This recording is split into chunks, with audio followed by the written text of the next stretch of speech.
வணக்கம் நண்பர்களே, இது அரண்சை. நான் மகிழ்நன். நாம் பல்வேறு அரசியல் சமூக நிகழ்வுகள் தொடர்பாக பல்வேறு ஆளுமைகளை சந்தித்து உரையாடி வருகிறோம். அந்த வகையில் நாம் சந்திக்கப் போகின்ற சிறப்பு விருந்தினர் தோழர் மருதையன். தோழர் வணக்கம். வணக்கம். தி வயர் இணைய இதழ், அதற்கு நிதி அமைச்சர் பிடிஆர் பழனிவேல் தியாகராஜன் அவர்கள் ஒரு பேட்டி வழங்கியிருந்தார். அந்த பேட்டி பரவலாக இந்தியா முழுக்க ஒரு டிஸ்கஷனை உருவாக்கியிருக்கு அப்படின்னாலும் கூட போதிய அளவு தமிழ் ஊடகங்களில் கவனம் பெறலை. அது தமிழ்நாட்டை மையப்படுத்தி ஒரு இந்திய அளவிலான ஒரு உள்ளடக்கம் கொண்ட அந்த நேர்காணல், முக்கியமாக கவனிக்கத்தக்க நேர்காணல். ஸோ அதன் பொருட்டு தான் நம்மளும் இங்கே அதை குறித்து விவாதிக்க கூடியிருக்கிறோம்.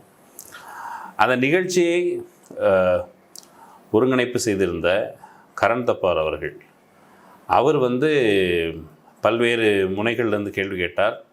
தொடக்கத்தில் 1962 அண்ணா அந்த திராவிட நாடு கோரிக்கையை தற்காலிகமாக ஒத்தி வைத்து, பின்னர் அதுக்கு பிரிவினைவாத தடை சட்டம் அதற்கு பிறகு அது கைவிடப்பட்டதை குறித்து கேள்வி கேட்டார்.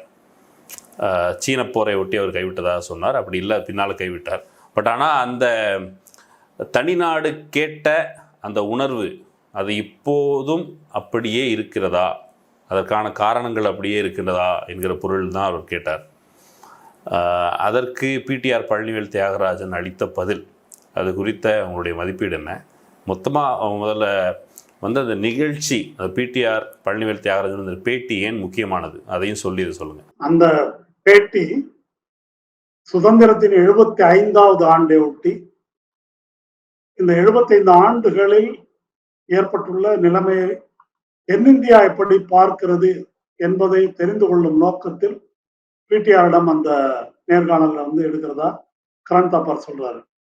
முதல்ல நம்ம வாசகர்களுக்கு பலருக்கு கரண் தப்பார் தெரிஞ்சிருக்கலாம், சிலருக்கு தெரியாம இருக்கலாம். அவரு ஒரு இந்தியாவில் மட்டுமல்ல, உலகளவில் புகழ்பெற்ற ஒரு இந்திய பத்திரிகையாளர். அவர் மோடியை எடுத்த பேட்டி புகழ்பெற்றது. பேட்டி தொடங்கி சரியா 3வது நிமிடத்திலேயே தண்ணி குடிச்சிட்டு பேட்டியை முடித்து கொண்டு போயிட்டார் மோடி. அடுத்து அவர் ஜெயலலிதாவை எடுத்த பேட்டியும் முக்கியமானது. பிபிசி சார்பாக ஜெயலலிதா மிக அநாகரிகமாக பேசி அந்த பேட்டியை முடித்து, அதுக்கு பிறகு அவர்கிட்ட கூப்பிட்டு பேட்டியை வேற இன்னொரு முறை எடுத்துக்கொள்ளலாமான்னு கெஞ்சினார். அவர் அதற்கு ஒப்புக்கொள்ளவில்லை. அந்த பேட்டியும் கூட இணையத்துல பார்க்கலாம். அதனால அவரு ஒரு டெவில்ஸ் அட்வொகேட் என்ற அவருடைய நிகழ்ச்சி ரொம்ப புகழ்பெற்றது. அப்படி ஒரு அனுபவம் வாய்ந்த பத்திரிகையாளர் அவர் இந்த பேட்டியை எடுத்திருக்கிறாருன்றது ஒரு முக்கியத்துவம் வாய்ந்தது ஒண்ணு. ரெண்டாவது, பிடிஆரை பொறுத்த வரைக்கும் சமீப காலமாக திராவிட முன்னேற்ற கழகம் ஆட்சிக்கு வந்ததுல இருந்து ஒரு ப்ரொஃபஷனல் நிதி அமைச்சர், அவரு விவரங்களோடு பேசுபவர், ஒரு அனுபவம் உள்ளவர், நிர்வாக திறமை பெற்றவர். அவர் சங்கிகளுக்கு தண்ணி காட்டுறாரு, அவங்கள எழுப்புகின்ற கேள்விகளுக்கு இவர்களால பதில் சொல்ல முடியல என்ற வகையில தமிழ் மக்கள் மத்தியிலேயே ஒரு பெரும் பாராட்டை பெற்றவரா பிடிஆர் இருக்கிறது நம்ம பார்க்கணும். இந்த பேட்டியை பொறுத்த வரைக்கும், இந்த பேட்டியை நான் பார்த்தேன் முழுமையா. அவர் ஒரு பொருளாதாரம் அறிந்தவர், ப்ரொஃபஷனல் என்பதை தாண்டி திராவிட இயக்க அரசியலை, அதன் மூல கோட்பாட்டை எப்படி உள்வாங்கி இருக்கிறார் அப்படின்றத அவர் வெளிப்படுத்தியதுல அது கொஞ்சம் ஆச்சரியமாவும் இருந்தது. அவர் பேசினது அப்படி ஒரு ரொம்ப எஃபெக்டிவான முறையில இந்த பேட்டியை ஒரு நேர்காணல்ல தமிழகத்தின் கருத்தை அவர் பிரசன்ட் பண்ணியிருக்காருன்னு கருதுறேன். முதல் கேள்வியை பொறுத்த வரைக்கும், அந்த திராவிட நாடு கோரிக்கை அது இன்னமும் அந்த நினைவு, அந்த வேட்கை நீடிக்கிறதான்றதான் அவர் கேட்கிறார். இதுக்கு அவர் சொல்லக்கூடிய பதில் ரொம்ப முக்கியமானது. அந்த கோரிக்கையின் ஆதாரம் எது? திராவிட நாடு, self determination of the Dravidian people என்று அண்ணாதுரை சொன்னது, அதனுடைய ஆதாரம் எதுன்றத சொல்றாரு. பல நூற்றாண்டுகளாக சாதி வர்ண அமைப்பால் ஏற்றத்தாழ்வில் பிரிக்கப்பட்டிருந்த இந்த சமூகம், அதிலிருந்து விடுபடுவதற்கு சுயமரியாதை என்ற கோட்பாட்டை முன்வைப்பதிலிருந்து அது தொடங்குது. அந்த சுயமரியாதைன்றது என்ன? என்னுடைய தகுதி, என்னுடைய ஆற்றல், என்னுடைய திறமை, இது வேற யாருடைய அங்கீகாரம், வேலிடேஷனுக்காக காத்திருக்கவில்லை அப்படி ஒரு வேலிடேஷனை, அதாவது மேன்மக்கள், பார்ப்பனர்கள் அவங்களுடைய வேலிடேஷனை எதிர்பார்க்கவில்லை நாம் என்பதை அது வந்து சொல்லுது என்னுடைய சமூக தகுதி. அப்ப அந்த சுயமரியாதை உணர்விலிருந்து பகுத்தறிவு சிந்தனை என்பது வருகிறது. அதன் பிறகு அதிலிருந்துதான் சுய நிர்ணய உரிமைக்கான கோரிக்கை வந்து பிறக்கிறதுன்னு சொல்லிட்டு இன் எசன்ஸ் அவர் சொல்றாரு, self determination flows from self respect and desire for ஈக்வாலிட்டின்ற மாதிரி சொல்றாரு அவர். இந்த விளக்கம் ரொம்ப முக்கியமானதுங்க. தேசியம் குறித்த சுயநிர்ணய உரிமைக்கு, தேசியத்துக்கு பொதுவா பல விளக்கங்கள் சொல்லப்படுது. தேசியத்துக்கு ஒரு இனம், புறவயமான கருத்துல சொல்லப்படுற விளக்கம். இப்ப பிடிஆருடைய இந்த விளக்கம் எங்க பொருந்ததுன்னாக்கா, தேசியம் பற்றிய பெரியாருடைய பார்வையோடு பொருந்தது. தேசியம் பற்றிய பெரியாருடைய பார்வைன்றது வழமையான தமிழ் தேசியவாதிகளுடைய பார்வையிலிருந்து வேறுபட்டது. அதுதான் நம்ம புகழ்பெற்ற திராவிடம் வர்சஸ் தமிழ் தேசியம் விவாதம் இருக்கு இல்லையா. பார்ப்பனியத்துக்கு எதிரான சமத்துவத்தை நிலைநாட்டுகின்ற ஒரு அரசியல், அதற்காக தனிநாடு அப்படின்றதுதான் 72 இறுதி பேருரை. அதுல வந்து பெரியார் குறிப்பிடுறாரு. அப்ப இந்த திராவிட தேசியம் என்பது எங்கிருந்து வருது அப்படின்னு சொன்னா இதுல இருந்து தான் வருது. இத இந்திய அரசியல் வரலாற்றுல 2 முக்கியமான இதை நம்ம பார்க்கணும். அதாவது ஒண்ணு, திராவிட இயக்கம் பார்ப்பனிய கருத்துகளுக்கு எதிராக நடத்திய போராட்டம். இன்னொன்னு, கம்யூனிஸ்ட் இயக்கம் நிலப்பிரபுத்துவத்துக்கு எதிராக நடத்திய போராட்டம். தென்னிந்தியாவில் இந்த பக்கம் கேரளத்திலையும் இந்த பக்கம் தமிழகத்திலையும் இது வந்ததை வந்து நம்ம பார்க்கிறோம். இது ரெண்டினுடைய விளைவையும் நாம் இங்க பார்க்கிறோம். அப்ப தேசியம் என்பது குறித்த கம்யூனிஸ்டுகளின் பார்வை தேசியத்துல வந்து எந்த புனிதத்தையும் பார்ப்பதில்லை. உழைக்கும் வர்க்கத்துக்கு தேசம் இல்லை என்பதுதான் கம்யூனிஸ்ட் பார்வை. பெரியாருடைய பார்வையை அவர் ஒரு ஐக்கனோகிளாஸ்ட். எனக்கு தேசம் என்பதில் நம்பிக்கை இல்லைன்றாரு. தேசம் என்பது குறித்த அவருடைய நம்பிக்கை அல்லது அந்த கோரிக்கை என்பது பார்ப்பனிய எதிர்ப்பு சமத்துவத்திலிருந்து வருகிறது என்ற இந்த பாயிண்ட் அவர் வந்து வலியுறுத்துறாரு. அதை சொல்லும் போது இப்ப இந்த முரண்பாடு என்னன்னு அவர் சொல்றது, this is the tension between the notion of nation, யாருடைய இது பார்ப்பனிய பார்வைக்கும் த நோஷன் ஆஃப் செல்ஃப் ரெஸ்பெக்டுக்கும் இடையிலான மோதல். இதை வந்து இன்னைக்கு ஆளுநர் ரவி பேசுனதோட பிடிஆர் பேசுனதை வந்து ஒப்பிட்டு பார்க்கணும். ஆளுநர் ரவி ஒரு சனாதன தர்மம் நீண்ட காலமா பல நூற்றாண்டுகளா இந்தியா இருக்குது, காஷ்மீர்ல இருந்து கன்னியாகுமரி வரை இருக்குது, இது காலம் கடந்தது, இது நேற்றுக்கு உருவான நாடெல்லாம் கிடையாது, இப்படி பல ரீல்லாம் அவர் விட்டதை நம்ம வந்து பார்த்தோம். இங்க பிடிஆர் அதை வந்து ரொம்ப அழகா சொல்றாரு. அதை அதாவது இண்டஸ் வேலி சிவிலைசேஷன்ல தொடங்கி சேர சோழ பாண்டியர், நாயக்கர், பல்லவர், முகல்ஸ், சாளுக்கியன், அசோகன் நூற்றுக்கணக்கான மன்னர் பரம்பரைகள் இந்த நாட்டை ஆண்டிருக்கின்றன. ஆயிரக்கணக்கான மொழிகள் இங்கே இருக்கின்றன. இப்படி பன்முகத்தன்மை வாய்ந்த நாடு. இதுல ரொம்ப முக்கியமானது என்ன அப்படின்னாக்கா, you are creating a nation that has never been before. இதற்கு முன்னால் இது ஒரு தேசமாக எந்த காலத்திலும் இருந்ததில்லை. அப்படி ஒண்ண வந்து உருவாக்குறீங்க. அப்படி ஒண்ணு உருவாக்கப்பட்டது. அப்போ இதுல வந்து ஒரு காம்ப்ரமைஸ் போலதான் அண்ணா வந்து ஸ்விட்ச் his views to strike a balance சொல்றாரு. ஒரு பேலன்ஸுக்காக. அதுதான் அவருடைய புகழ்பெற்ற கூற்று, திராவிட நாடு கோரிக்கையை கைவிட்டு விட்டாலும் அதற்கான காரணங்கள் நீடிக்கின்றன சொல்றாரு இல்லையா. கிட்டத்தட்ட அதை வேற வார்த்தைகள்ல தொகுத்து சொல்லுகிறார் பிடிஆர். அந்த வகையில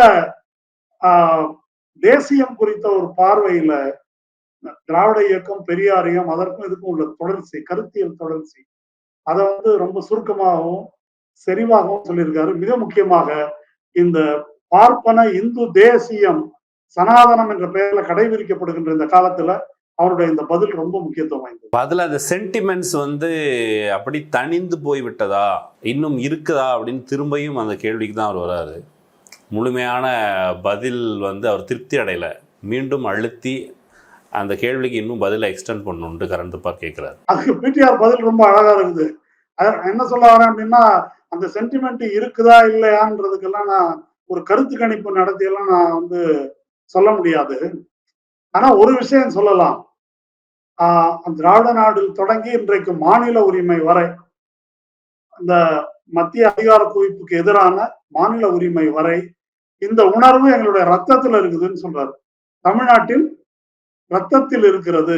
அது லண்டனிலிருந்து வந்தாலும் சரி, அது டெல்லியிலிருந்து வந்தாலும் சரி, அதிகார குவிப்புக்கு எதிரான உணர்வு அது வந்து ஒரு கிளாசிக்கான பதில். அது லண்டனா இருந்தாலும் டெல்லியா இருந்தாலும் ரெண்டையும் பக்கம் பக்கமா வச்சு சொல்றது இருக்கு இல்லையா, அது ரொம்ப முக்கியம். நம்ம தமிழ் தேசியவாதிகள் வந்து டெல்லி ஏகாதிபத்தியம் ரொம்ப சத்தமா, அது ரொம்ப வீரமா சொல்ற மாதிரி சொல்றாங்க. அந்த பாயிண்ட நீங்க எவ்வளவுதான் தூற்றினாலும், இந்த தேர்தல் அரசியலுக்குள்ள இருந்தாலும், அதை எந்த விதமான தயக்கமும் இல்லாம போல்டா முன்வைத்திருக்கிறார் என்ற முறையில நாம் அவரை பாராட்டத்தான் வேண்டும். இந்த காலகட்டம் ஒரு சேஞ்சிங் டைம் பற்றி பேசும் பொழுது கரண் தப்பார் வந்து நேரு காலத்திலிருந்து இன்றைக்கு மோடி காலம் வரையிலும் இந்த என்ன சேஞ்ச் ஓவர் பற்றி கேட்குறாரு. நீங்கள் ஏற்கனவே குறிப்பிட்டது மாதிரி தொடக்க காலத்தில் இப்போ திராவிட நாடு, பெரியார் வைத்த திராவிட நாடுக்கு, அதுக்கப்புறம் அண்ணா வைத்த திராவிட நாடு கோரிக்கை, அதற்கு பிறகு மாநில சுயாட்சின்னு இப்போ மாநில அதிகாரம், உரிமை வேண்டும், உறவுக்கு கை கொடுப்போம், உரிமைக்கு குரல் கொடுப்போங்கிற அது ஆக்சுவலி கிட்டத்தட்ட எல்லா ஸ்டீமும் தான். ஆனால் ஒன்றிய அரசை பொறுத்த மட்டில் வெவ்வேறு காலகட்டங்களில் நீங்கள் வேறு வேறு முழக்கங்கள் வைத்தாலும் அவர்கள் வந்து எல்லா முழக்கத்திற்கும் இது பிரிவினைவாதம் அப்படின்னு தான் சொல்கிறாங்க. இந்த சேஞ்சிங் டைம்ஸ் பற்றி பிடிஆருடைய அந்த டெஃபினேஷன், அவர் சொன்ன அந்த விளக்கம், அதை எப்படி பார்க்குறீங்க? அவரு கரண் தப்பார் வந்து என்ன சொல்றாருன்னா, நேரு வந்து திராவிட நாடு கோரிக்கையில உடன்படலை. ஆனா அதுக்காக அண்ணா வந்து தன்னுடைய கருத்தை பேசுவதை அவர் தடுக்கல. அது ஒரு மிஸ்கன்செப்ஷனும் கூட இல்ல, உண்மை அல்ல. இது வடநாட்டுக்காரர்களுக்கு இருக்கிற மிஸ்கன்செப்ஷன். அது இவ்வளவு விவரம் அறிந்தவரா இருக்கிற கரண் தப்பார் அதை சொல்லியிருக்க கூடாது. பிரச்சனையே அதுலதான் வருது. அண்ணாவுடைய புகழ்பெற்ற 63 உரை, அது வந்து இந்த பிரிவினைவாத தடை சட்டத்துக்கு எதிராக அவர் பேசுறாரு இல்லையா, அப்படிதான் அந்த சட்டம் வருது. அது என் கட்சிக்காக கொண்டு வந்ததா இல்ல ஏன்னா ஒரு தனி மனிதனுக்காக கொண்டு வந்ததான்னு அது எள்ளி நகையாடுறாரு அவர். ஒரு சட்டம் கொண்டு வந்தீங்களான்னு. அதனால அப்படி அங்க கருத்துரிமை நசுக்கப்படுது. நெவர்தலெஸ் அன்றைய விட இன்றைக்கு நிலைமை இப்படி ஆயிருக்குதேன்னு கேக்குறாரு. அப்போ அதுல ஒரு பாயிண்ட் என்னன்னா, முன்னேற்றம் பாக்குறீங்களா? இப்போ முன்னேற்றம் என்பது சுதந்திரமோ கருத்துரிமையோ இல்லாம எப்படி வர முடியும் என்ற கேள்வியை எழுப்பிட்டு, முக்கியமா என்ன சொல்றாருன்னா, இது முன்னேற்றம் இல்ல அல்லது ஜனநாயகம் குறைந்து போச்சு அப்படி சொல்றது அல்ல, இது ஒரு ரிக்ரெஷன், இது வந்து பின்னோக்கி போயிருக்கிறோம் அப்படின்றதுதான் இதுல வந்து வலியுறுத்தி சொல்றாருங்க. அதாவது ஒரு ஏற்கனவே ஒரு தேசமா இருந்தது இல்ல, 47ல சுதந்திரம்னு சொல்லிட்டு வெள்ளைக்காரன் வெளியே போயிடுறாங்க, வருது. இந்த விவகாரங்கள்லாம் 60களின் தொடக்கத்துல விவாதம் நடக்குது. அப்போ இந்த நாடு என்பது உருவாகி ஒரு 10-15 ஆண்டுகள் 20 ஆண்டுகள் அப்ப இருந்த கருத்துரிமை கூட இன்னைக்கு சுதந்திரத்துக்கு நாங்க 75வது ஆண்டை கொண்டாடுறோம்னு சொல்றீங்க, இந்தியா வல்லரசு ஆயிடுச்சு, $5 trillion எக்கானமி, உலகத்திலே முக்கியமான பெரிய ராணுவம், அணு ஆயுத வல்லரசு, வெங்காயம் எல்லாம் சொல்லிட்டு இருக்கிறாங்க. இவ்வளவு வலிமை படைத்த நீ எதுக்கு மேலும் மேலும் பயப்படுறன்ற கேள்வி எடுக்கிறார். இதை வந்து 63 அண்ணா உரையிலையும் நீங்க பார்க்க முடியும். இப்படி பயந்து நீ ஒருமைப்பாட்டை உருவாக்க முடியுமா? அது எப்படி முரண்பாடா இருக்குது? ஒருமைப்பாடு என்பது இல்லாமல் ஒரு தேசம் உருவாக முடியுமா? இன்டகிரேஷன் ஆஃப் மைண்ட் இல்லாம ரிவர்ஸ்ல பேசுறீங்க. ரிவர்ஸ்ல இருக்குதுன்னு அவரு எள்ளி நகையாடுகிறார். இது ஏன் ஏற்படுகிறது? இந்த கேள்வியை வந்து அவர் சொல்றாரு. மென்மேலும் ஓப்பன்னஸ் வந்திருக்கணும். ஆனா முணுமுணுத்தாக்கா நீ என்ன பேசுற அப்படின்னா தேச விரோதின்ற, இன்னும் ஒரு படி மேல போய் அர்பன் நக்சல்னு சொல்ற, இதெல்லாம் நான் சென்ஸ் சொல்றாரு. இதை ஒரு முறை ரசித்து கேட்க வேண்டியிருக்குது. இதை கண்டிக்கிறது அல்ல, இதை எள்ளி நகையாடுவது. எனக்கு இந்த நான்சென்ஸ் வந்து இடம் மாறி இருக்குது. ஆமா, நேரு நான்சென்ஸ்னாரு, அதை எதிர்த்து இங்க போராட்டம் நடந்தது. அதே திசையில வீசி இருக்கிறாரு. 75 ஆண்டுகளுக்கு பிறகு தெற்கே இருந்தது வடக்கு நோக்கி எதிரொலிக்கிறது இந்த நான்சென்ஸ். அந்த இடத்துல பிடிஆர் நிறுத்திக்கிறாரு. நம்ம அந்த அந்த பாயிண்ட்டுக்குள்ள கொஞ்சம் போவோம். நம்ம 75 ஆண்டுகளுக்கு பிறகு ஏன் இந்த நிலைமை ஏற்பட்டது? 75 ஆண்டுகள்ல சொக்கால்டு ஒருமைப்பாடு, மக்கள் மனத்துல வந்து ஒருமைப்பாடு ஏற்படுவதற்கு பதிலாக ஏன் பிரிவினை போக்குகள் வந்து அதிகமா இருக்குது அப்படின்னாக்கா, இந்த 75 ஆண்டுகள்ல ஏற்றத்தாழ்வு அதிகமாகி இருக்கிறதுன்றதுதான் உண்மை. அது மாநிலங்களிடையே ஏற்றத்தாழ்வு, மத ரீதியாக மக்கள் மத்தியில ஏற்றத்தாழ்வு, சாதி ரீதியாக உள்ள ஏற்றத்தாழ்வுகள், பிளவுகள், வர்க்க ரீதியாக உள்ள இடைவெளி அதிகரித்திருக்கிறது. இந்த ஏற்றத்தாழ்வு அதிகரிக்க அதிகரிக்க யார் இங்க எலிட்டா இருக்கிறாங்களோ, யார் மேல இருக்கிறாங்களோ அவங்களுக்கு தானாவே ஒரு அச்சம் வருது. அந்த அச்சத்திலிருந்து கண்காணிப்புக்கான தேவை வருகிறது.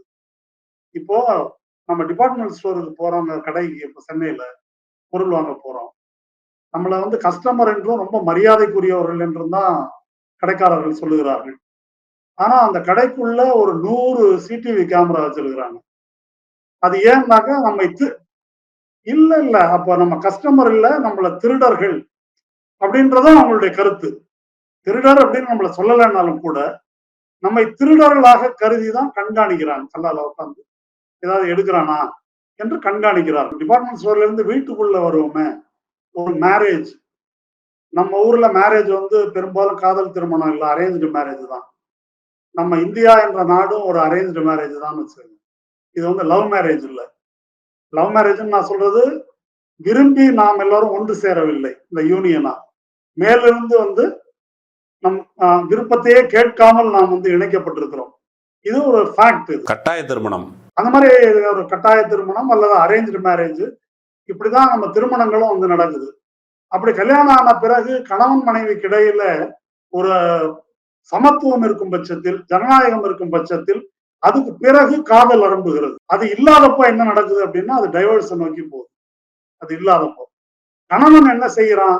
அன்பு இல்லாத இடத்தில் எங்கே சுரண்டல், கண்காணிப்பு, ஆதிக்கம் என்பது இருக்குதோ, இப்ப நீங்க எப்படி இமேஜின் பண்ணி பாருங்களேன். ஒரு வீட்டுக்குள்ளயும் வெளியேயும் ஒரு 4-5 சிடிவி கேமரா வச்சுட்டு வீட்டை பூட்டிட்டு போறான்னு வச்சுக்கோங்க கணவன் மனைவிய. அந்த மாதிரி கண்டிஷன்ல தான் இன்னைக்கு நாம இருக்கிறோம். மோடி வந்து நமக்கு சிடிவி கேமரா வச்சு வீட்டை பூட்டி இருக்கிறாரு. அவர் தான் கணவர். தமிழ்நாடும் கேரளமும் மற்ற மாநிலங்களும் மக்கள் எல்லாம் வந்து மனைவி என்ற இடத்தில் தான் மாநில அரசுகள் எல்லாம் இருக்குது. இதுல வந்து நம்ம காதலோடு இருக்க சொல்லுகிறார்கள் இவர்கள். நாம வந்து எப்படி தப்பிச்சு போறதுன்னு பார்த்துட்டு இருக்கிறோம். அதுதான் நிலைமை. அதனால 75 ஆண்டுகள்ல ஏன் இந்த நிலைமை வந்தது அப்படின்னா இதனால்தான் இந்த நிலைமை வந்தது. அத வந்து அவரு அழகா சொல்றாரு. அதனால நீ ரெப்ரஷன் மூலமாலாம் இதை ஒன்றும் பண்ண முடியாதுன்றதையும் சொல்றாரு. நீங்க மேலும் மேலும் ரெப்ரஷன், அப்ரஷன், அதன் வழியாக நீங்க அதிகாரத்தை மத்தியில் குவிப்பது, இந்த வேலையை செஞ்சிட்டு இருக்கீங்க. ஆனா அரசியல் சாசனத்துல வந்து சென்ட்ரல் ஸ்டேட் ரிலேஷன் தொடர்பில் வந்து பெரும்பாலும் ஃபெடரலிசம் அப்படிங்கிறது நம்முடைய கான்ஸ்டியூஷனுடைய உள்ளடக்கமாகவே இருக்கிறது.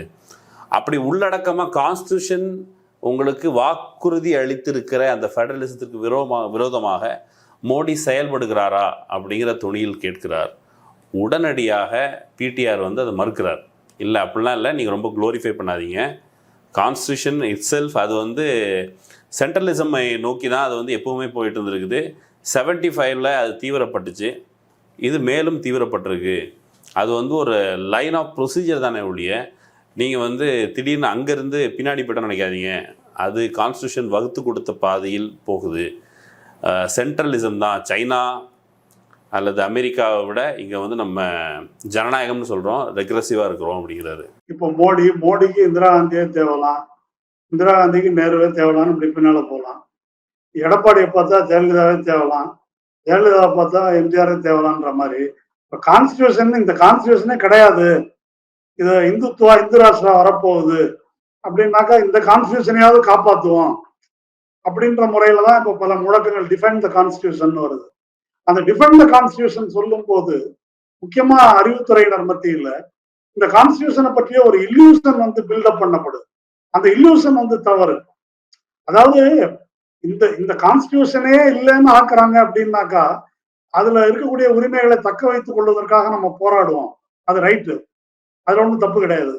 ஆனா இந்த கான்ஸ்டியூஷன் தான் சொர்க்கம், இதுல சமத்துவம் உத்தரவாதப்படுத்தப்பட்டுள்ளது, பெடரலிசம் இருக்கு என்ற மாயைக்கெல்லாம் நம்ம ஆட்படக்கூடாது. அப்ப இந்தியா பாகிஸ்தான் என்ற பிரிவினைக்கு மிக முக்கியமான காரணமே வரலாற்றை யோக்கியமாக படிக்கக்கூடியவர்கள், பரிசீலிக்க தயாராக இருப்பவர்கள் என்னன்னாக்கா பெடரலிசத்தை ஏற்றுக்கொள்ள மறுத்ததன் காரணமாகத்தான் இந்த தேச பிரிவினை என்பது வந்து வருது. 1935 கான்ஸ்டியூஷன் வந்து ஃபெடரல் அப்படின்னு வகுக்குது. இப்போ நம்ம யூனியனுக்கு வந்திருக்கிறோம். காங்கிரஸ் முதல்ல அப்படிதான் பேசிட்டு இருந்தது. 47 நெருங்க ஃபெடரல்லாம் ஒத்து வராது, நம்ம யூனிட்டரி கான்ஸ்டியூஷன் தான் வேணும், வேணா ஜின்னாவை பிரிச்சு விட்டுருவோம், அனுப்பிடுவோம் அப்படின்னு சொல்லி இவங்க தான் முடிவு எடுக்கிறாங்க. இதுக்கெல்லாம் ஆர்கைவ்ஸ், ஆதாரங்கள், தரவுகளோட சுனிதிகுமார் கோஷ் வந்து புத்தகம் எழுதியிருக்கிறாரு. உண்மை வரலாறு தெரிஞ்சுக்க விரும்புறவங்க அதை படிக்கலாம். அதனால பிரிவினை என்பது யார் எதற்காக உருவாக்கினார்கள்? அப்போ பிரிவினை வந்து வெளி தோற்றத்துல இந்து முஸ்லீம் அப்படின்னு நம்ம வந்து சொல்றோம். ஆக்சுவலா இந்த பிரிவினைக்கான காரணம் எங்க இருந்திருக்குது அப்படின்னு சொன்னா பெடரலிசமா யூனிட்டரி ஸ்டேட்டான்றதுல இருந்திருக்குது. RSS தோற்றம் கூட முஸ்லீம் எதிர்ப்பு என்று இன்றைக்கு நாம புரிந்து கொள்றோம்.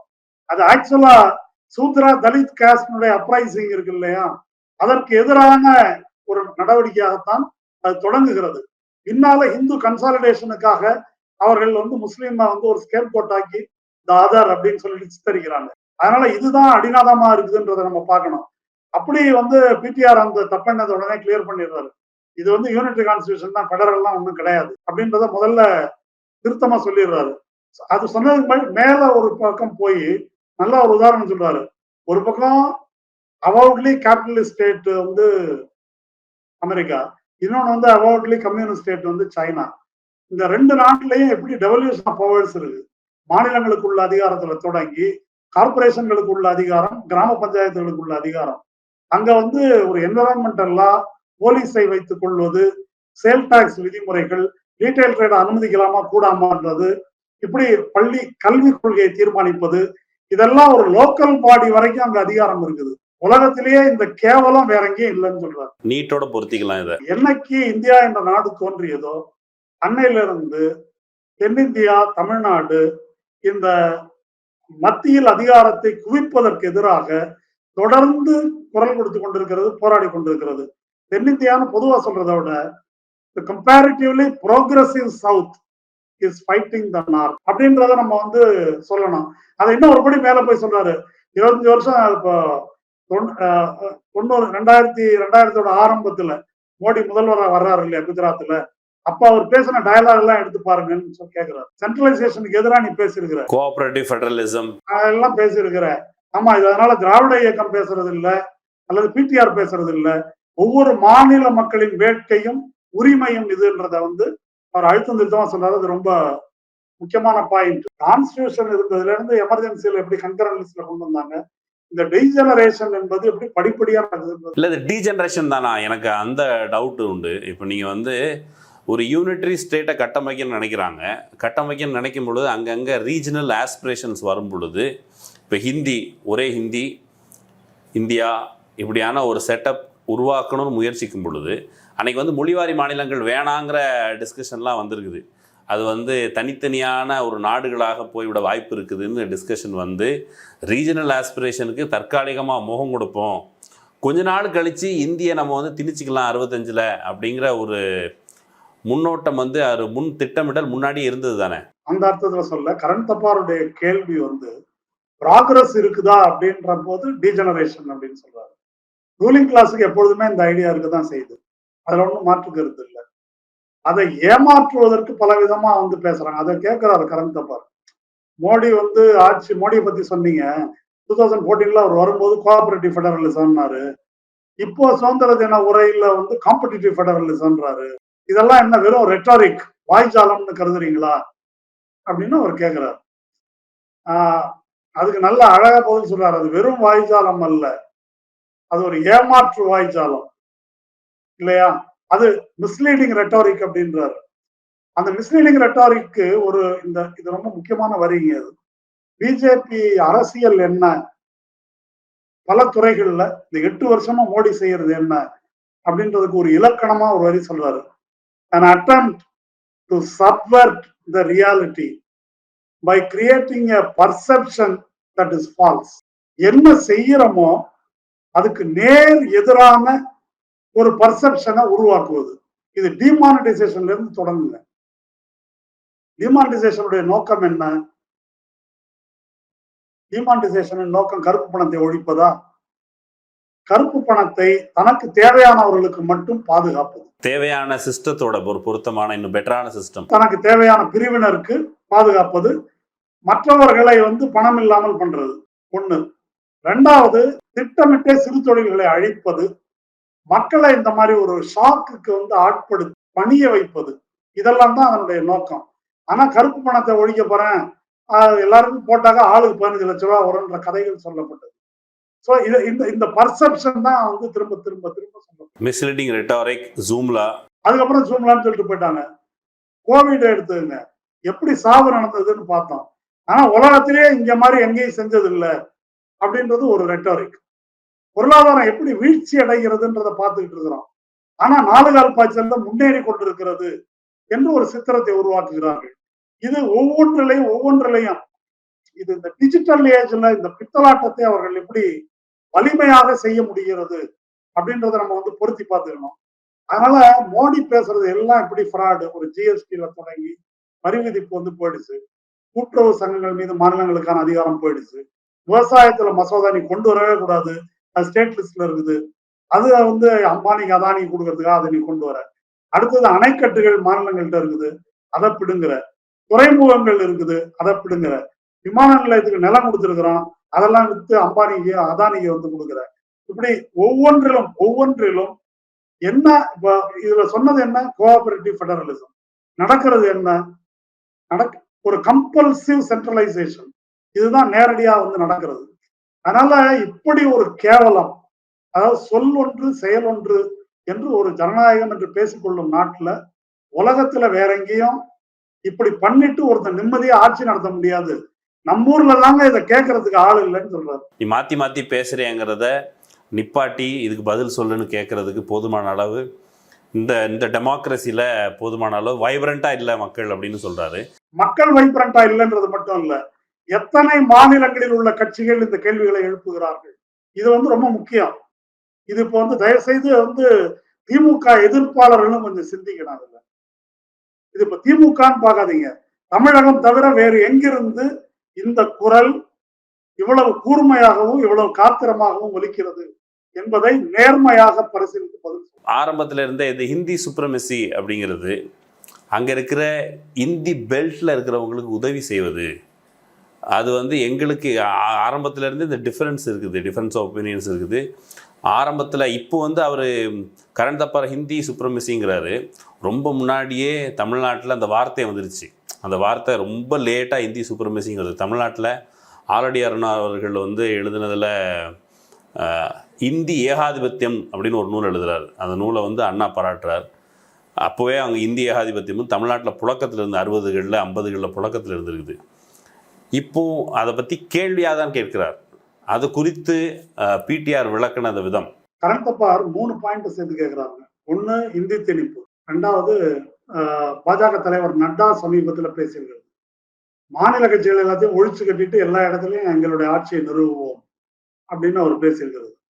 மூன்றாவது தொகுதிகள் மறுசீரமைப்புல தமிழ்நாடும் கேரளமும் கணிசமான தொகுதிகளை இழக்கப் போவது 2026. இப்படி 3 சீரியஸான டெவலப்மெண்ட் இருக்குது. அதுக்கு நான் ஒவ்வொன்றா கேட்கிறேன், பதில் சொல்லுங்கன்றாரு. ஃபர்ஸ்ட் கேட்கிற இந்த இந்திய பத்தி அது வழக்கமா நம்ம டீல் பண்றதுதான் அதை அவர் சொல்றாரு. இருமொழி கொள்கை எப்படி திராவிட முன்னேற்ற கழகம் வைத்தது சரி, மும்மொழி கொள்கை என்பது எங்களுக்கு எதிராக எப்படி இருக்குது, மும்மொழி கொள்கை என்பது எஃபெக்டிவாக இந்தி பேசும் மாநிலங்களில் ஒரு மொழி கொள்கையாகவும் எங்களுக்கு முன்மொழி கொள்கையாகவும் இருக்குது. அதுல கொஞ்சம் ஹார்ஷாவே உனக்கு வந்து இங்கிலீஷ் கத்துக் கொடுக்க வக்கில்ல, அதனுடைய விளைவை இப்ப அனுபவிக்கிறாங்க. அவங்க எதை தங்களுக்கு பெருமையாகவும் அதிகாரத்துக்கான வாய்ப்பு என்றும் கருதி கொண்டிருந்தார்களோ அதன் விளைவை இப்ப அனுபவிக்கிறாங்க அவங்க. அதுதான் இப்போ நம்ம ஆட்கள் கிண்டல் பண்றாங்க, இல்ல ஹிந்தி படிச்சா பானிபூரி விற்கலாம்னு சொல்றாங்க, இங்க வேலைக்கு வராங்கன்றாங்க இல்லையா. அப்போ அது வந்து ஒரு ரெக்ரெஷன், அது ஆதிக்கம் மட்டும் இல்லைங்க, அன்சைன்டிபிக், அறிவியல் விரோதமானது, ஜனநாயக விரோதமானது. அதைதான் சந்திக்கணும். ஆனா இந்த பதில் அவர் சொல்ற வேறொரு பாயிண்ட் ரொம்ப முக்கியமானது. ஒரு கேள்வி கேட்கிறார், இன்ட்ரெஸ்டிங்கான கேள்வி அது. இன்னைக்கு நம்ம ஹிந்தி பெல்ட்னு சொல்வதற்கு சில மாநிலங்களை சொல்றோம். அது வந்து யூபி, மத்திய பிரதேஷ், ராஜஸ்தான், பீகார், இந்த மாநிலங்கள் முக்கியமா இதெல்லாம் ஹிந்தி பேசும் மாநிலங்கள்ன்றான். இது எல்லாம் இப்போ நம்ம மொழிவாரி மாநிலங்கள் தான் நம்ம நாட்டுல பிரிக்கிறாங்க. இது எல்லாமே பேசுற மொழி ஹிந்தின்னா எதுக்கு 4 மாநிலமா பிரிச்சான்னு கேட்கிறாங்க. அப்ப உண்மை என்ன அப்படின்னா, இந்த 4 இடத்துலயும் பேசுறது ஹிந்தி அல்ல. யூபியிலேயே 5 மொழிகள் பேசப்படுது இல்லையா, போஜ்புரி, கடிபோலி, இப்படி பல அவதி அப்படின்னு மொழி இருக்குது. ராஜஸ்தான்ல ராஜஸ்தானின்னு இருக்குது இல்லையா, பிகாரி ஹிந்தின்றது வந்து வேற கம்ப்ளீட்டாவே. இப்ப இதன் மீது தேவநாகரி வடிவத்திலான சான்ஸ்கிரிட்டைஸ்டு ஹிந்தி திணிக்கப்படுகிறது. இதுதான் உண்மை. இந்த உண்மையை இப்ப கரண் தப்பாருக்கு அவர் சொல்ல வேண்டியிருக்கு. 1994 நாங்க வந்து மாங்காய்கால இருந்து தேசிய அளவுல இருந்த மார்க்சிய லெனினி அமைப்புகள் இருக்காங்க இல்லையா, அவங்க இந்தியான்னு நீங்க எப்படி சொல்லலாம், இந்திய கம்யூனலைஸ் பண்றீங்கன்னாங்க, இந்திய கேவலப்படுத்துறீங்கன்னாங்க. இந்திய கேவலப்படுத்துறது அவன் தான், உங்க மொழியை கேவலப்படுத்தினதா அவன் அப்படின்னு இந்த வரலாறு, தன் வரலாறு மறந்தவர்கள் அவங்க.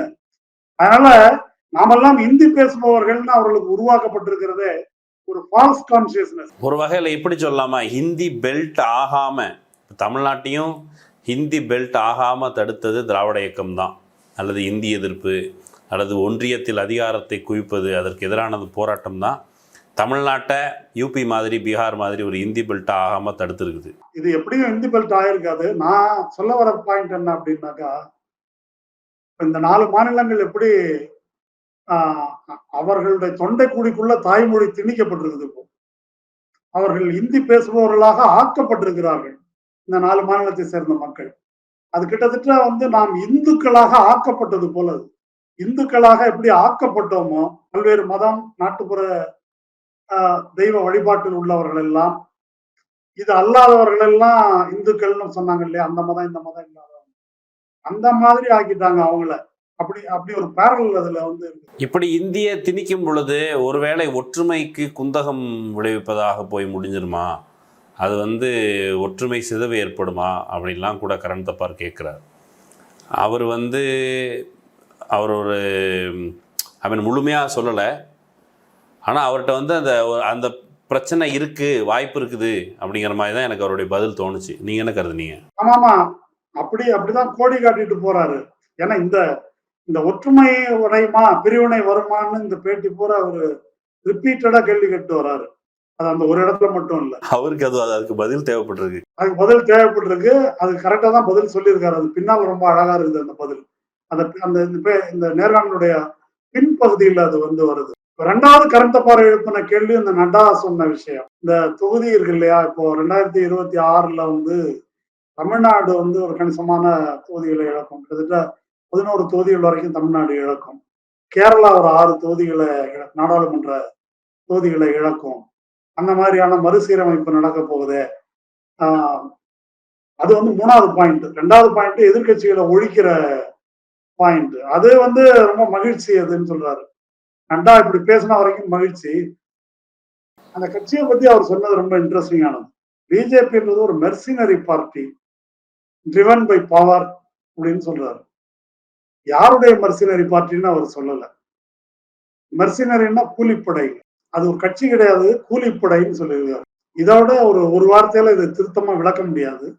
அது யாருடைய கூலிப்படை? நேற்று தான் பேசணும், அம்பானி அதானி அகர்வாலுடைய கூலிப்படை. இன்னொன்னு இந்த மாதிரி பார்ப்பன ஆதிக்க சக்திகள் இருக்காங்க இல்லையா, அவர்களுடைய கூலிப்படை. அது ஒரு mercenary party driven by power. BJP is ideological driven party.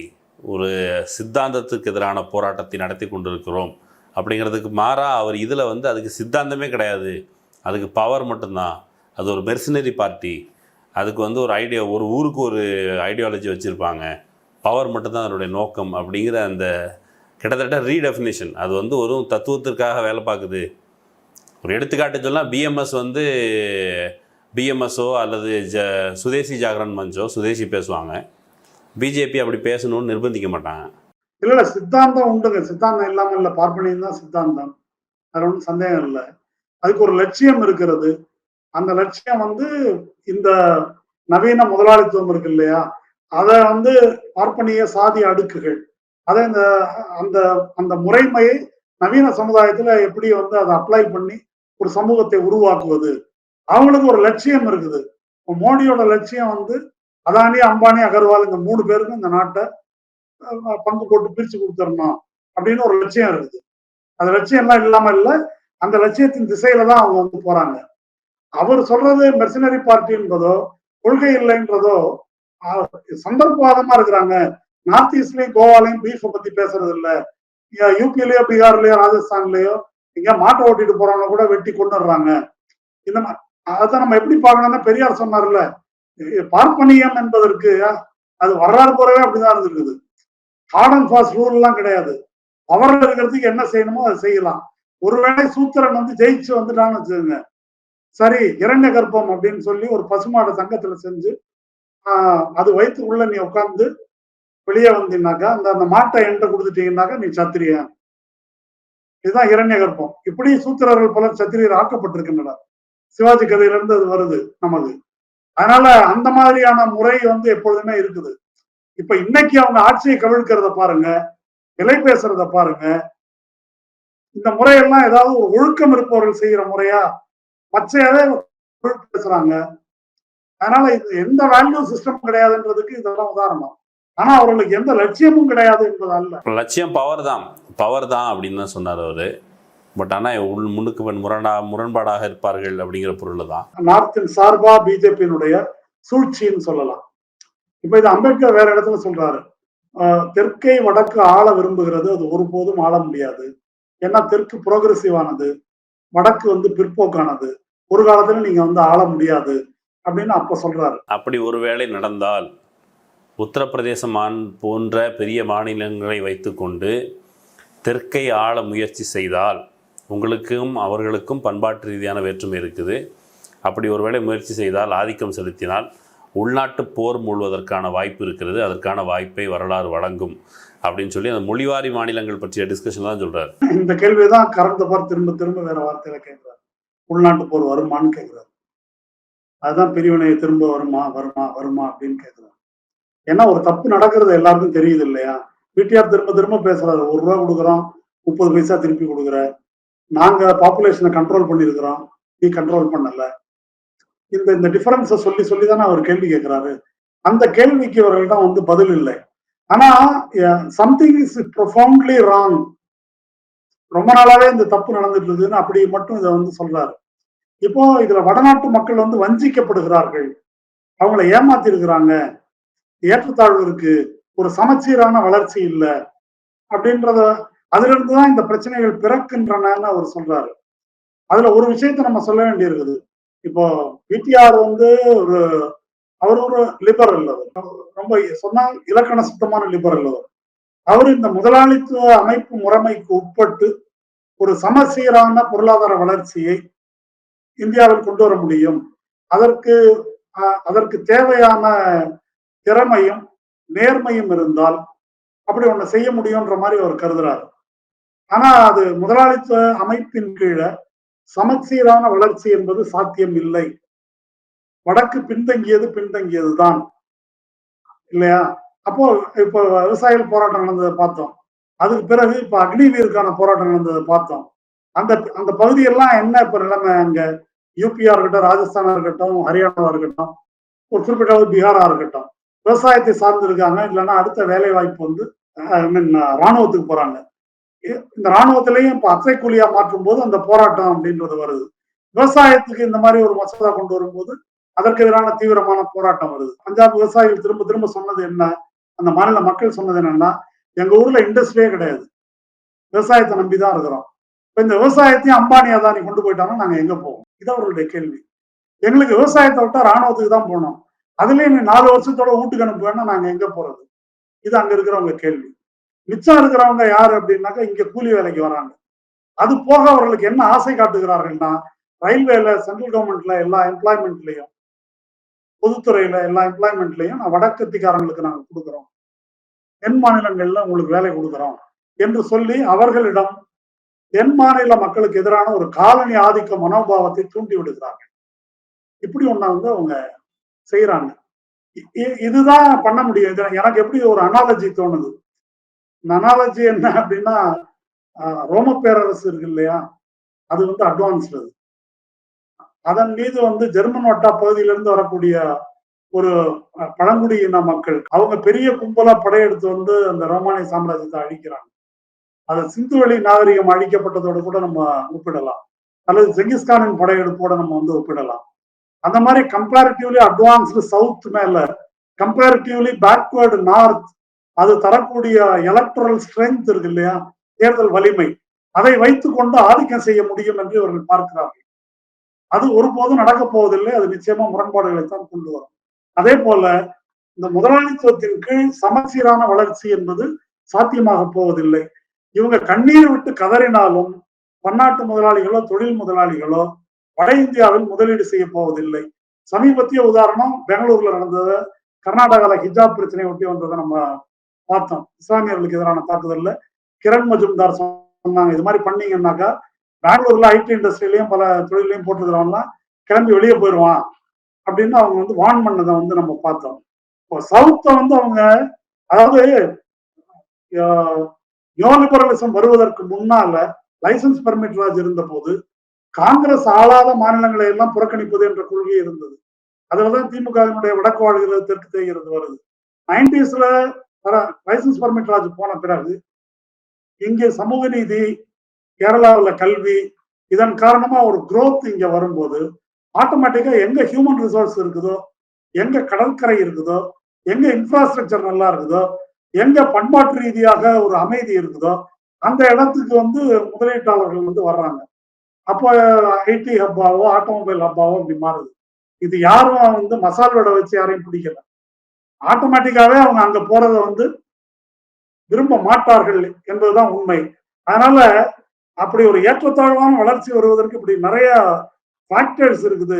அதை வந்து நாம் பார்க்க வேண்டி இருக்கிறது. இந்த போலரைசேஷன் இருக்கு இல்லையா, இந்த போலரைசேஷன் இதை வந்து அவர் கவலையோடு குறிப்பிடுறாரு. எனக்கு வந்து சமத்துவம் தான் முக்கியம், வளர்ச்சி வளர்ச்சின்னு பேசுவதை விட எனக்கு சமத்துவம் முக்கியம். அது ஒரு எக்ஸாம்பிளோடையும் சைட் பண்ணுறாருல. ஒருத்தன் பக்கத்தில் நிறைய காசு இருக்கிறத விட அதே பணம் வந்து ஒரு ஈவனாக பலர் கையில் இருக்கிறது தான் என்னுடைய சாய்ஸாக இருக்கும் அப்படிங்கிறாரு. குஜராத்தில் ஒரு முதலாளிகிட்ட இருக்கிறது இருக்கும், பிறர்கிட்ட இருக்காது. ஆவரேஜாக பார்க்கும்போது நிறையா இருக்குது தெரியும். பெர் கேபிட்டா இன்கம்ல குஜராத்தை விட தமிழ்நாடு கொஞ்சம் கீழே இருந்தாலும் நாங்க இங்க சமச்சீரான வளர்ச்சியை தான் வந்து விரும்புறோம். 1000 2000 குறைவா இருந்தா அதை பத்தி கவலை இல்லை. ஆனா நீங்க யூபி பீகார் எங்க இருக்குது, தமிழ்நாடு குஜராத் எல்லாம் எங்க இருக்கு? சிலர் கையில் அவங்ககிட்ட பணம் குவிஞ்சு இருக்குது. அதே போல தான் இங்கேயும் கூட ஒரு ஏற்றத்தாழ்வான ஒரு சமூகமாக அந்த சமூகத்தை வந்து ஒன்றிணைக்கிற ஒரு முயற்சி நடக்குது. இந்த முயற்சியில் பாதிப்புகள் வரலான்னு நீங்கள் சொல்கிறீங்க. ஆனால் அடுத்த 25 ஆண்டுகளை நீங்கள் எப்படி பார்க்குறீங்க? 25 ஆண்டுகள் அப்படிங்கிறது என்னவாக இருக்கும் அப்படிங்கிற கேள்வியையும் கரண் தப்பார் வச்சார். இப்போ அந்த கேள்வி இப்போ வந்து அடுத்த 25 ஆண்டுகள் பொறுத்துக்கங்க, கடினமாக உழைத்தால் நம்ம வேற ஒரு கட்டத்துக்கு போயிடலான்ட்டு பிரதமர் மோடி சொல்கிறார். பிடிஆரோட வருஷன் கம்ப்ளீட்லி வேற இருந்தது. வெல்வோம், இவர்களை வீழ்த்துவோம்ங்கிறாரு. ஆனால் அவங்க சொல்கிற மாதிரி அவங்க ஜெயிக்க மாட்டாங்கிறாரு. எப்படி இந்த கான்ஃபிடன்ஸ்? அதாவது ஒரு குறுகிய காலத்துல வெற்றியை குவிப்பவர்கள், அது அரசியல் துறையாக இருந்தாலும், இராணுவத்துறையாக இருந்தாலும், பொருளாதாரத்துறையாக இருந்தாலும் சரி, அவங்க வந்து தங்களை ஏதோ ஒரு வெல்லப்பட முடியாதவர்களாக, கடவுளர்களாக நினைத்துக் கொள்ளுகிறார்கள். அது அரசியல்லையும் நிற்காது, இராணுவத்துல நிற்காது. அதுக்கெல்லாம் ஹிட்லர் உதாரணம்.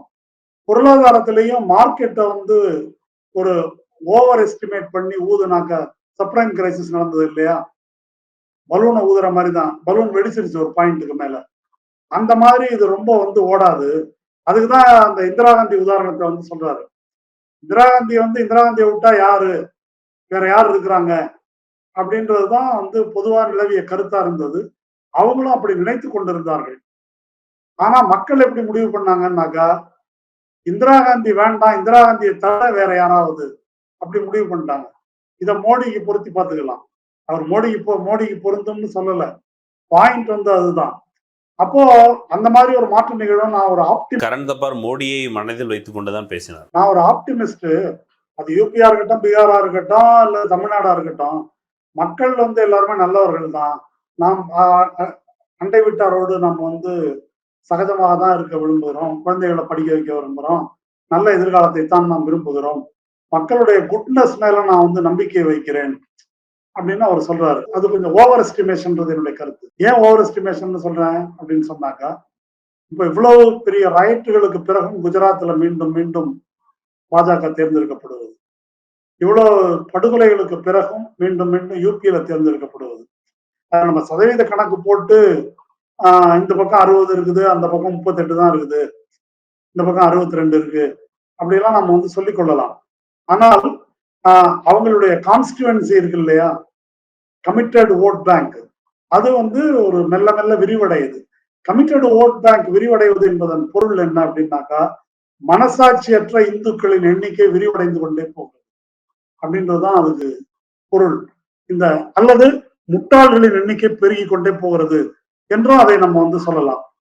அவங்களும் வந்து இப்போ சொர்க்கத்தை வழங்கல அவங்களுக்கு, அவருடைய முட்டாள்தனத்தை பயன்படுத்தி கொண்டு அல்லது அவர்களை முட்டாளாக இருத்தி வைத்துக் கொண்டு மேலே கொண்டு போகிறார்கள். அதனால இந்த ஆப்டிமிசம் இருக்கு இல்லையா, அந்த ஆப்டிமிசம் அவர் கேட்கிறாரு, நம்ம என்ன we will win over சொல்றீங்களா அல்லது we will somehow muddle through சொல்றீங்களான்னு கேட்கிறாரு கரண் தப்பார். ஏதோ ஒரு வகையில் அப்படி கடந்து போயிடுவோன்றீங்களா இல்ல ஜெயிப்போம்னு நினைக்கிறீங்களா அப்படின்னு கேட்கும்போது பிடிஆர் வந்து நாம் வெல்வோம்னு சொல்றாரு நம்பிக்கையா. எனக்கு இது ஞாபகம் வருது, ஒரு இன்ட்ரெஸ்டிங்கான ஒரு ஒரு ஆனந்த் தெல்தும்டே இப்ப கைது செய்யப்பட்டிருக்காரு இல்லையா, அவரோட ஒரு கூட்டம் பெங்களூர்ல பேசும்போது கடைசியில நாம் இது மாதிரிதான் மோடி ஆட்சி வந்துருச்சு, அவரு கைதாகி இன்னும் சில மாதங்கள்ல உள்ள போறாரு, அப்பதான் நடக்குது அந்த கூட்டம். எப்படியும் நாம் இதை முறியடிப்போம்னு சொல்லி நான் பேசிட்டு உட்கார்ந்தேன். அவர் பக்கத்துல இருந்தாரு, சிரிச்சாரு. உங்களுக்கு நம்பிக்கை இருக்குதானே என்கிட்ட கேட்டாரு. ஆர் யூ ஆப்டிமிஸ்டிக்னாரு. அதுதான் நம்ம we don't afford to be pessimistic நான் பதில் சொன்னேன். இப்போ அதுதான். இப்போ அதே தான் பிடிஆருக்கும் பொருந்தும். ஆமா, பிடிஆர் ஐ எம் ஆப்டிமிஸ்டிக்னு சொல்றாரு, but I am not optimistic. நான் அதை அப்படி சொல்ல முடியல. ஆனா நாம் பெசிமிஸ்டிக்கா இருக்க முடியாது. இந்த போர்ல வந்து சரண்டர் ஆக முடியாது. இதுல கடைசி வரைக்கும் வெற்றியா தோல்வியா நம்ம வந்து போரிட்டு தான் ஆக வேண்டும் என்ற முறையில இதை வந்து பார்க்கணும். இந்த பேட்டியோட சிக்னிபிகன்ஸ் வந்து இதுதாங்க. இந்த ஒரு முழுமையில பார்க்கும்போது இதை வந்து ஒரு பிடிஆர் என்ற திராவிட முன்னேற்ற கழகத்தின் நிதி அமைச்சர் கொடுத்த பேட்டி, அப்படி இதை வந்து பார்க்க கூடாதுன்னு நான் நினைக்கிறேன். ஏனென்றால் இன்னைக்கு ஒரு விசித்திரம் வந்து நடந்திருக்குது. முதல்ல பிடிஆர் வந்து திமுகவினுடைய ஒரு ஐக்கானா இருந்தாரு. அதுக்கப்புறம் தென் மாநிலங்களின் ஐக்கானா இருந்தாரு. இப்போ அனைத்து இந்திய அளவுல யாரெல்லாம் சங்கிகளை எதிர்க்கிறார்களோ அவர்கள் அனைவருக்குமான ஐக்கானா மாறி இருக்காரு. இது ஒரு இன்ட்ரெஸ்டிங்கான இது. பிஜேபிக்கு எதிராக மட்டும் இல்லை, பொதுவாகவே வட இந்திய ஊடகங்கள் இருக்கு இல்லையா, அவங்களுக்கு வந்து டெல்லி பாம்பே தவிர அதுக்கு கீழே இந்தியா இருக்கிறதாக அவங்களுக்கு அப்படி ஒரு நினைப்பே கிடையாது. ஏன்னா மனு வந்து மனு தர்மத்தை எழுதும் போது ஆரிய வர்த்தத்துக்கு ஒரு எல்லை சொல்லியிருக்கிறான், வடக்க இமாலயம் தெற்கே விந்தியன்னு. அதுலதான் அவங்க இன்னமும் இருக்கிறாங்க. இது வட இந்திய ஊடகங்கள் எப்பாவது நம்ம ஆட்களை கூப்பிட்டாங்கன்னாக்க ஒரு ஏளனமாகவும் தெனாவட்டாகவும் வந்து அப்படி பேசுவாங்க. பொதுவா வடக்க மதராசிகளை பேசுற அந்த தோரணையில. இப்போ முதல் அடி யாருக்கு விழுந்ததுன்னாக்கா, இந்த அறிவே இல்லாத அரை சங்கிகளான வட இந்திய ஆங்கர்கள் இருக்காங்கல்ல, தொலைக்காட்சி ஆங்கிலம் பேச தெரிந்ததை தவிர வேற எந்த தகுதியும் இல்லாத அந்த நபர்கள், அவங்களுக்கு வந்து சக்கையா வந்து கிடைச்சிருக்குது ஒண்ணு. ரெண்டாவது, இப்ப நம்ம பேசும்போது உரிமையை கோருவது, எங்களுக்கு நியாயம் வழங்குகள் என்று கேட்பது, அதெல்லாம் பிடிஆர் பேசல. நீ முட்டாள், உனக்கு திறமை இல்லை, உன்னிடம் நேர்மை இல்லை, உனக்கு ஆள்வதற்கான அருகதை இல்லை அப்படின்றத இங்க இருந்து சொல்லும் போது அதுல கிடைக்கிற ஒரு தமிழ் பெருமிதம் வந்து விசேஷமானது. பிடிஆர் மேல ஒரு பரவலான அட்டென்ஷன் உருவாயிருக்குது. அதே வச்சுக்கிட்டு பிடிஆர் இப்போ வந்து பிடிஆர்னா யாரு அப்படின்னா, உங்களுக்கு தமிழ்நாட்டினுடைய நிதியமைச்சர், திமுக பொறுப்பில் இருக்கிறார், இதெல்லாம் இல்லை. அவர் வந்து நம்மவர், நம்மாள், அவர் வந்து அவர் இப்படி பேசுகிறாரு ஸ்மார்ட்டா, எங்கள் அண்ணன் ராஜா பேசுகிறாரு, ஸ்டாலின் பேசுவாரா அப்படின்னு கேட்குறாங்க. இது வந்து ஸ்டாலின் கம்பி மேல நடப்பாரா அப்படின்னு கேட்கலாம், இல்ல பிடிஆர் சிங்கம் வாயில தலை விடுவாரான்னு ஒரு ரிங் மாஸ்டர் வந்து கேட்கலாம். இதெல்லாம் கேலி கூத்து. ஒவ்வொருத்தருக்கும் ஒரு ஆர்டிகுலேட்டிவ் ப்ரோவர்ஸ்னு ஒண்ணு இருக்குது. கருத்தை தெரிவிக்கின்ற திறமை, பேசுகின்ற திறமை, ஆற்றல் அப்படின்னு ஒண்ணு இருக்குது. இப்போ ராஜா வந்து பேசும் திறமை மட்டும் இல்லை, இந்த 2G வழக்கு என்ற மிகப்பெரிய ஒரு 1,76,000 கோடி என்ற மிகப்பெரிய இமாலய மோசடி இருக்கு இல்லையா, வக்கீலே வேணா நானே வாதாடுறேன் என்று சொல்லி வாதாடி வெற்றி பெற்றார் இல்லையா.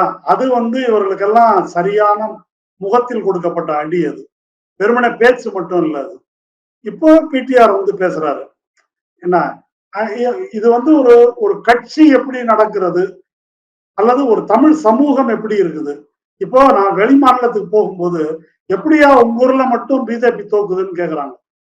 அது வெறும் பிடிஆரின் பெருமை அல்லது ஸ்டாலின் பெருமை என்பது அல்ல. அதனால பிடிஆர் பேசுறாரு, ஸ்டாலின் பேசல, அவரும் அப்படி ஒரு கட்சியின் தலைவராக இருக்கிறார், அதை நிர்வாகம் செய்கிறார், அது வந்து அவருடைய திறமை. ஆர்டிகுலேஷன் என்பது வேறொரு திறமை. அதனால இப்ப நான் எனக்கு எழுத தெரிஞ்சிருக்குது அப்படின்னாக்க நீ வேற ஏதாவது ஏன் பாட்டு பாடலன்னு என்ன கேட்க முடியாது. இதெல்லாம் முட்டாள்தனமான பேச்சு. அதனால நாம் பிடிஆர் இந்த பேட்டியை வந்து ஒரு திமுக காரருடைய பேட்டியாக பார்க்காம, இது பாரதிய ஜனதாவுக்கு எதிராக தமிழகத்திலிருந்து எழும்பி இருக்கிற குரல் என்று பார்க்க வேண்டும். இப்போ என்ன தேவைப்படுகிறது என்று சொன்னால், இப்ப இன்னைக்கு பிடிஆர் ஆல் இந்தியா அளவுல பாஜக எதிர்ப்பாளர்களிடம் பிரபலமாகி இருக்கிறார் அப்படின்னாக்கா, அவரு அந்த தனிப்பட்ட நபரின் ஆற்றலுக்காக அல்லது திமுக அபிமானம் என்பது அல்ல. இதுல உள்ள நியாயத்துக்காக எல்லாரும் வந்து திரண்டிருக்கிறார்கள். அந்த நியாயத்தை, அதாவது இந்தி எதிர்ப்பு, இந்துத்துவ எதிர்ப்பு, சமூக நீதி, மாநில உரிமை, இந்த நியாயங்களை மக்கள் அங்கீகரிக்கிறார்கள். இந்த நியாயங்களுக்காக, இந்த எல்லா வேல்யூஸுக்காகவும் தமிழ்நாடு நிற்கிறது என்ற முறையில நாம எழுப்ப வேண்டிய முழக்கம் என்ன அப்படின்னாக்கா, இதற்கு பின்னால் தமிழகம் ஒன்றுபட்டு நிற்க வேண்டும். இது பிடிஆரின் குரல் அல்ல, தமிழகத்தின் குரல் அப்படின்னு சொல்லணும். இதுல வந்து திமுக நொட்டை இந்த இடத்துல விட்டாங்க நொல்லன்னு பேசக்கூடிய அறிஞர் பெருமக்கள் இதை கொஞ்சம் யோசிச்சு பார்க்கணும். எங்க இருக்கிறோம், என்ன வாய்ப்புகள் நமக்கு இருக்குது, இப்போ என்ன வாய்ப்பு நம் கையில் இருக்கிறது, இதை பயன்படுத்தி கொண்டு நாடு தழுவிய அளவில் ஒரு முன்மாதிரியை எப்படி ஏற்படுத்துவது என்ற கோணத்தில் சிந்தித்தால் ஒன்றுபடு தமிழ்நாடே என்ற முழக்கத்தை நாம் எழுப்புவோம். அதுதான் இந்த நேர்காணல் வழங்குகின்ற செய்தி. ஒன்றுபடு தமிழ்நாடே அப்படிங்கிற அந்த முழக்கமாக இந்த செய்தியை வந்து இந்த நேர்காணலை மக்கள் புரிஞ்சுக்கணும் அப்படிங்கிறதோட அந்த நேர்காணல் நிறைவு செய்யலாம். கலந்து கொண்டு உங்களுடைய கருத்துக்களை பகிர்ந்து கொண்டமைக்கு நன்றி.